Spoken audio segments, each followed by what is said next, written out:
Hi po, ako nga po pala si Lloyd, ang operator dito sa Taytay branch. Last week po, nagamit ko ito ng 5 araw na may total na 203 meters na naran. Ito naman po yung aking printer head. Ito naman po yung aking capping na may 90% good condition pa po. Next po, head clean. Press lang natin yung clean.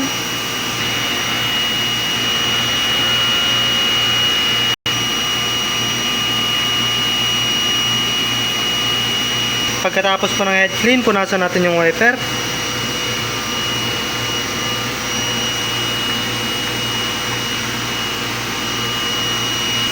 Pagkatapos po, nozzle test. Press lang natin yung test. Yan po, kompleto naman po yung kulay. Ang ink system level po ay nasa tama lang. Ang waste stock naman po ay kakalinis lang ng Sabado. Ito naman po yung aming ADR. Dito naman po nakalagay ang aming stock. Yan po, tama lang pa po sa MYK. Ito naman po yung powder tsaka white ink. Ito naman po yung aming in-use. At dito naman po nakalagay yung green solution. At dito naman po yung film.